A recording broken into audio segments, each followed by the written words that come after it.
video of the pre-Rubicon preparation. Okay, so now we're talking about the tools I bring. So I have one of these just standard 1/4, 3/8, 1/2-inch sets that I bring in a plastic box. This is a nice one. Another one that just has sockets for torques, Allen wrenches, the usual stuff. I also carry the set of 3 of these. I've got 1 Allen wrench, or 2 Allen wrenches, 1 in metric, 1 in standard, and 1 Torx. You know, and then of course, in addition to carrying that in the Jeep, I bring a big, I bring a 3/4, 1/2-inch, a couple long extensions, you know, some channel locks, various tools like that. These sockets, I got a lot of wobblies and a couple extensions and a few more extensions, a breaker bar, magnets, and a little reaching tool to reach in and get stuff. I bring usually only bring the 1/2-inch guy, the big heavy duty torque wrench for tires and rims. I also carry some specialty sockets. Got a 36 in here for front end of TJs. This is the size 1 5/16. That's what you need for your pitman arm. And these are a couple of the bigger metric ones that you use on the Jeep. So I have that, and then over here I got all my stuff laid out. Metric wrenches, standard wrenches, metric and standard. Like these ratcheting wrenches are really nice to have on the trail. Brakes, these are special tools for getting your brakes. These are hydraulic lines. Those hydraulic ones are really good when you're working on steering boxes. Carry a couple of sets of just nut drivers for various little nuts. Pick tools in case you're pulling something apart. You need those all the time. So those are some of the sort of just basic hand tools that I just put in these various rolls and stuff, and I'll roll all those up and put them in the Jeep now. There's all the hard parts. If you're changing a U-joint, this tool is really handy. You're pounding it through, it'll drop the caps right in there. You gotta have a big hammer for doing that. You're also gonna need, you always need some sort of punch or driver.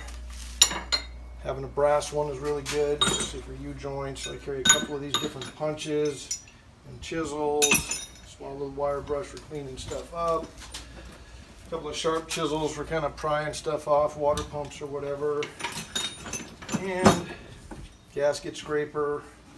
I'll have gasket maker in there as well somewhere, and a couple of metal files. And I'd say, well, that metal file is not going to fit in there, so we'll put that in with the big stuff. And we'll call that pretty good for that guy. That's kind of my heavy stuff. And then there's a bunch of stuff that I just kind of set in the one side of the Jeep. Bring my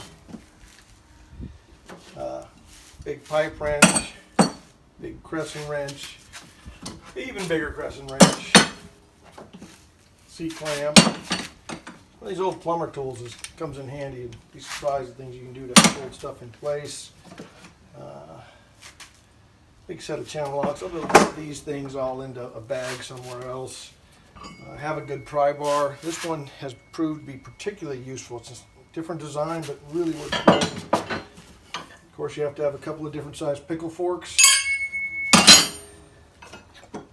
Big breaker bar.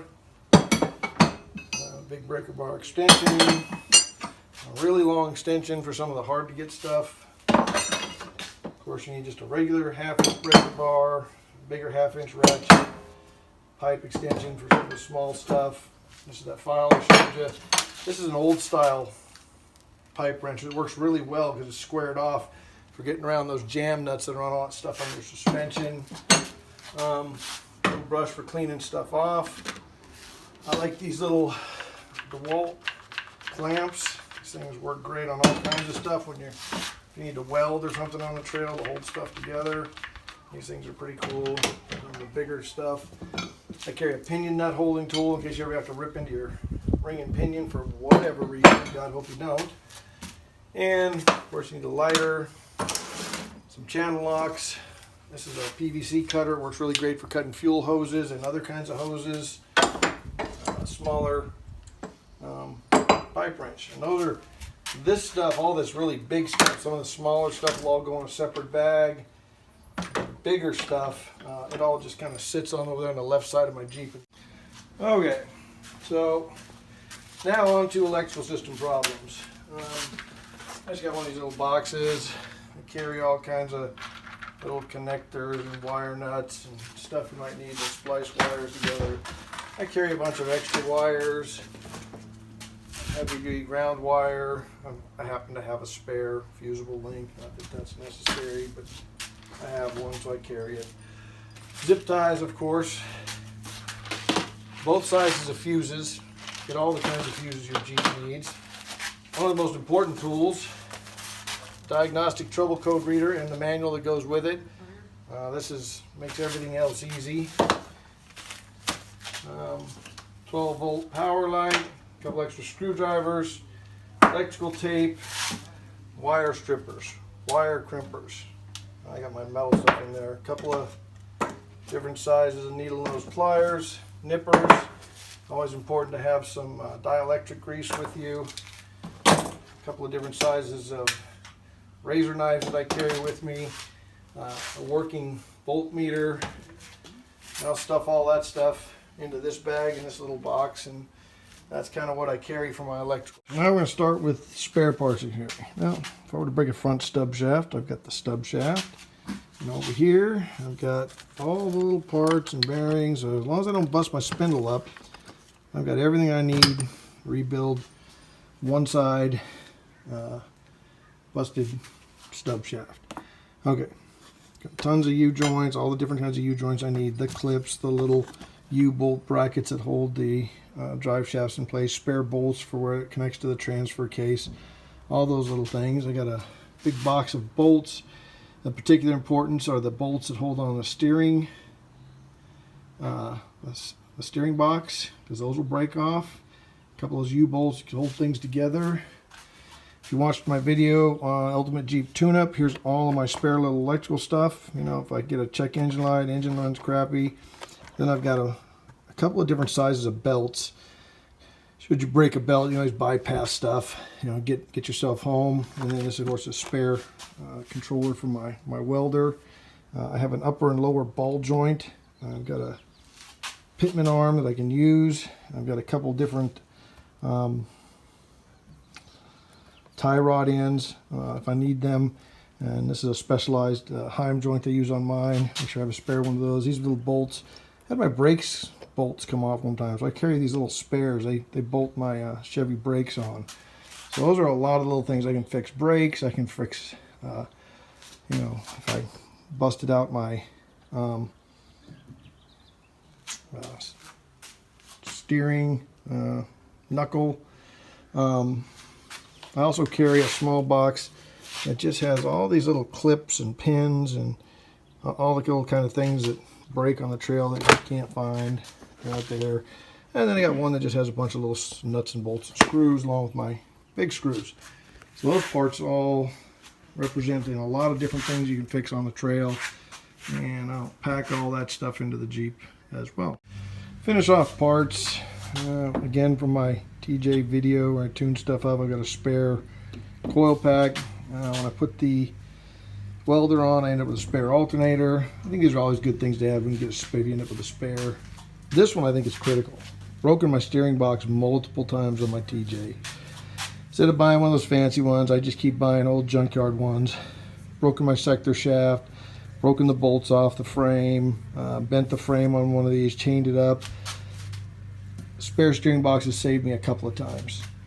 Upper and lower radiator hoses, and what wouldn't be complete without duct tape, baling wire, and of course out there is a set of jumper cables. And I think that does it pretty much for tools. I generally let my friends carry spare fluids because I tend to come heavy on the tools, and they know I pack well and bring a lot of stuff that's needed, so I don't feel bad about asking my friends to help me out by carrying some spare fluids and some other stuff, and they seem pretty happy with me carrying all the tools. All right, that's it for the tool section. So one thing I forgot, of course, is my welding bag. It's got all the little wires and stuff to hook up and weld with the Premier Power Welder, and a helmet. I carry these with me for trail repairs. One of the things I always try to remind people is welding is a professional's job. If you're out on the trail, go ahead, do what you can do, weld it together, get it to stick. I'm not a big fan of anything that's safety related on my Jeep being done by anybody other than a professional welder. So even though I can make stuff stick together, I leave the welding to the professionals. And if I had to fix something on the trail, it'll get me home. But then when I get home, yeah, it's gonna get done right. So, but I carry that for safety and for fixing shit, and it's pretty cool. Okay, so now I've got everything packed away, all my tools, all my spare parts, all my welding stuff, and it all fits basically in this little back part along with the giant subwoofer. I guess I get more in there, but I didn't have the big old subwoofer, but I can get that all in there, all that stuff, and it's a pretty good complete set of tools and parts. And like I said, I always still need fluids and a few other things, but that covers most of it, and I get to be the guy who brings tools on our trail rides. Safety stuff. I carry a few little extra things in the Jeep just because I've seen people get hurt on the trail. You know, of course I got a bright red rain jacket, so does Susan. Back brace. Picked this up when I hurt my knee bad one time. It locks out and serves as a good splint if you needed it.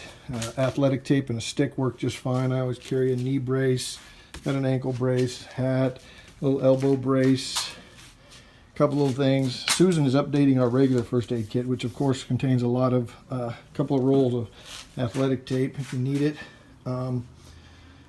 That eye wash stuff. I was on a trail one time and cutting a guy's bent exhaust off and got metal in my eye and spent a couple of miserable days because I probably didn't have good eye wash to wash that out. So that's some important stuff to have as well. So that's a start of the safety and first aid stuff. I guess I should also show you that I have, of course, the obligatory fire extinguisher, which I have checked to verify that it's good. I've shown you some of the other stuff. So, okay, now we're on to what I'll call mountaineering rescue. Not everybody's going to do this, but I've been climbing for most of my life, so I keep a good safety harness. I have a smaller one for Susan, mountaineering harness. These are ascenders if we're climbing a rope if you need to. I've got figure 8 for rappelling down. You need to know how to use that kind of stuff if you're going to do it to be safe. Not what I recommend for everybody. A couple extra little safety items for tying off, ascending up if you need to. And most importantly, I have my rugged radio. I keep both a battery that's charged, and I have in the Jeep the plug-in battery pack so I can talk, and then I check before I leave somewhere. And I know exactly what frequency to be on in case something were to happen in the mountains. You know, that's part of four-wheeling. Unfortunately, I've seen it happen a few times. So to go along with that, of course, you need the right kind of rope. My rope isn't exactly new, but it's in pretty decent shape. And I just keep it tucked up in here and figure 8'd and pull it out once a year, and I run it up over the top of the Jeep. It sits up there, and I use that if I ever need it. It's kind of one of those just what if sort of things. Okay. Next is the, oh shit, what happens if everything else fails and I have to walk home? Which can happen. I'm going on the Rubicon, I've been on the Doocy. So what do I have? A little backpack into which I can put water. I'll have a bunch of food in there, like just granola bars and stuff. Yeah, enough I could probably get by for a few days. A little piece of rope, one of those emergency blankets, a tiny first aid kit, knife, glow stick. You got this cool squeeze bottle. Fill it up with water if you can find it, and it filters it and makes it drinkable. Suntan oil, lotion stuff, whatever. A little headlight or two that'll be in there. And both Susan and I will have one of these on the trail. You know, this is your worst case scenario. Wear good shoes. Be prepared to walk home if you had to. Seen that happen or nearly happen a couple of times. So, you know, it's one of those things you should be prepared. I just kind of pack that up, and it sits behind my seat, and should I ever need it, it'll be there. To move on to the safety stuff, you will notice I have 2 tow hooks and a winch and an air compressor on the front of the Jeep. I also have a place to tow the Jeep on the back, and we'll talk about what goes with that and goes in the back. This goes behind my passenger seat. So I've got the big strap, the tree saver strap, the air compressor hose, the winch controller, snatch block, and a little bag that I put all the little parts in, and all that stuff goes behind my back seat for easy access and rescue.